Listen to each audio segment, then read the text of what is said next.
Pernah kebayang nggak gimana caranya jutaan orang di ribuan pulau bisa merasa jadi satu? Kuncinya ada di bahasa kita, bahasa Indonesia. Ini bukan cuma soal ngomong loh, ini soal jiwa, soal detak jantung sebuah bangsa yang super beragam. Coba deh kita bayangin skalanya. Ada lebih dari 17.000 pulau. Ratusan budaya dan bahasa lokal yang beda-beda. Gimana caranya nyatuin semua itu? Mustahil kan kedengarannya? Jawabannya ternyata bukan pakai kekuatan senjata, tapi sesuatu yang lebih dahsyat lagi. Lihat deh, dari Sabang sampai Merauke, Indonesia itu kayak mozaik raksasa yang cantik banget. Tiap daerah punya ciri khasnya sendiri, punya bahasanya sendiri. Nah, kalau nggak ada benang merah yang ngikat semuanya, gimana bisa jadi satu? Persatuan itu ya cuma bakal jadi mimpi. Nah, benang merah itu ternyata bukan datang dari paksaan penguasa atau pemerintah. Bukan, tapi lahir dari sebuah janji. Sebuah sumpah yang diucapin sama anak-anak muda yang visinya jauh ke depan. Jadi, ceritanya begini. Tanggal 28 Oktober 1928, para pemuda dari seluruh pelosok Nusantara ngumpul. Dan mereka bikin keputusan yang jenius banget. Mereka nggak milih bahasa Jawa, padahal itu bahasa mayoritas loh. Kenapa? Biar nggak ada yang merasa lebih dominan. Mereka malah milih bahasa Melayu, yang waktu itu jadi bahasa gaul para pedagang. Jadi lebih netral. Ini nih, langkah strategis yang jadi fondasi persatuan kita. Coba kita resapi kalimat ini. Kami, putra dan putri Indonesia, menjunjung bahasa persatuan, bahasa Indonesia. Wow, dengerin deh kekuatannya. Ini bukan cuma kalimat biasa, ini janji suci, komitmen buat sama-sama ngejaga satu jembatan komunikasi yang bakal nyambungin mereka semua. Nah, sejak sumpah itu diikrarkan, bahasa Indonesia punya dua pekerjaan penting. Dua tugas besar yang kelihatannya beda, tapi sebenarnya saling melengkapi buat ngebangun negara ini. Oke, kita sering banget kan dengar istilah bahasa nasional sama bahasa negara. Tapi, apa bedanya sih? Kenapa harus dibedain gitu? Ternyata, ini penting banget loh. Yuk kita kupas satu-satu biar jelas. Yang pertama, perannya sebagai bahasa nasional. Anggap aja ini adalah jiwa atau hatinya bangsa kita. Ini tuh soal identitas, soal kebanggaan.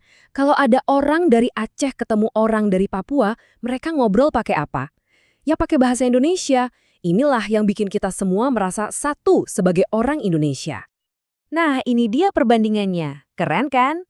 Jadi, sebagai jiwa bangsa, bahasa kita itu urusannya sama hati, nyatuin rasa, budaya, dan identitas.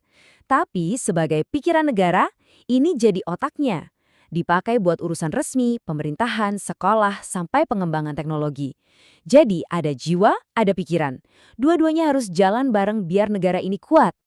Dan peran sebagai otak negara ini bukan main-main loh. Statusnya dikunci dalam hukum tertinggi kita, yaitu Undang-Undang Dasar 1945.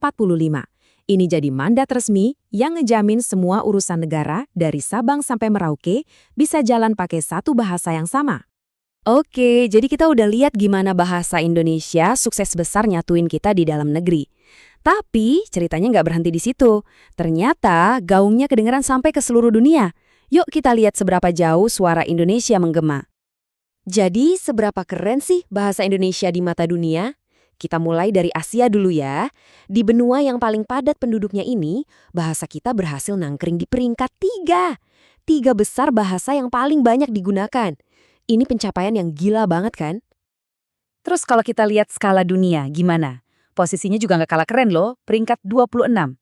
Angka-angka ini bukan cuma statistik loh, ini bukti nyata kalau janji para pemuda tahun 1928 itu efeknya luar biasa. Nggak cuma nyatuin kita, tapi juga bikin suara Indonesia didengar di mana-mana. Dan ini bukan cuma soal jumlah penutur. Popularitasnya juga terus naik. Coba bayangin, di negara tetangga kayak Australia dan Vietnam, bahasa Indonesia itu jadi salah satu mata pelajaran favorit. Bahkan di Jepang, universitas-universitas top di sana sampai buka jurusan khusus loh. Ini artinya apa? Artinya dunia lagi ngelirik kita. Dan cara mereka kenal kita, ya lewat bahasa kita. Nah, setelah ngomongin semua hal hebat ini, ceritanya balik lagi ke kita. Ya, kita semua yang ngomong pakai bahasa Indonesia setiap hari. Pertanyaannya, gimana caranya kita bisa ikut ngejaga jembatan persatuan yang udah dibangun susah payah ini?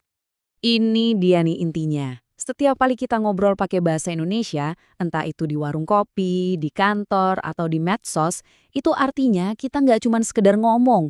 Kita itu lagi ikut ngerawat jembatan persatuan.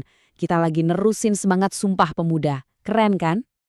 Terus gimana caranya? Gampang banget, tapi efeknya dahsyat. Pertama, pakai aja setiap hari. Kedua, banyakin baca buku atau berita dalam bahasa Indonesia. Dan yang paling penting, yang ngobrol. Setiap obrolan kita itu ibarat bensin yang bikin api persatuan ini terus nyala. Ujung-ujungnya, semua ini kembali ke satu kata, bangga. Bangga punya bahasa yang bisa nyatuin kita semua. Jadi, bangga berbahasa Indonesia itu ya sama artinya dengan bangga jadi orang Indonesia. Oke, sebagai penutup, saya mau kasih satu pertanyaan buat kita renungin. Bahasa kita ini udah terbukti bisa membangun jembatan raksasa yang menyatukan ribuan pulau. Nah, sekarang coba pikirin, jembatan apa lagi ya yang bisa kita bangun pakai bahasa ini dalam kehidupan kita masing-masing?